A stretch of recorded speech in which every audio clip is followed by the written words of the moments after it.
Every time I watch a horror movie, I take a day or two to analyze if this movie has some sort of an impact on me. This is exactly what I did after watching Conjuring the Last Rites in the theaters yesterday. I don't know if the late 20 horrors in my life has actually taken over my whole of senses. That when I watched this movie in the theater, in the silver screen, it did not really scare me that much. I would say that when I watched Conjuring and the previous versions, I used to feel scared about, if someone is following me, and when I close my eyes, I used to feel that bloodsheds and violence and all that. But for some reasons, this movie, I felt it's more focusing towards the emotional aspects of Ed and Lorraine.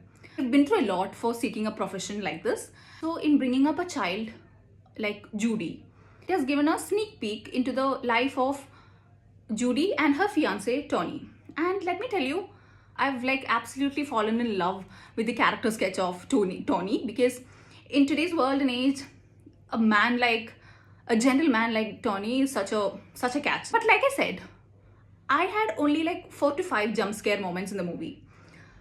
However, I had so many moments where I felt so connected to Lorraine and the relationship that she has with her daughter Judy right from the beginning.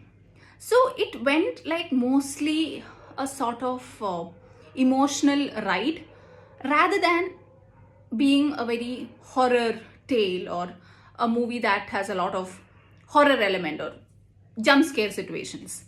So if you're someone who's into watching emotional plus a bit of horror in between, this movie is a great watch.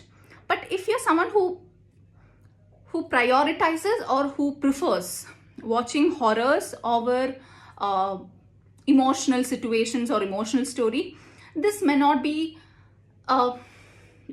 something that will make you truly satisfied. So I belong to the second situation because I am someone, when I heard Conjuring, I wanted to feel that horror and that jump scare situations a lot. I did not really get it much, but yeah, technically it is brilliant and it is written so well. The screenplay is really good, but I just felt it's more of an emotional ride over a horror ride. If you watch this movie in the theater, please drop your comments below. We'll be back with yet another video.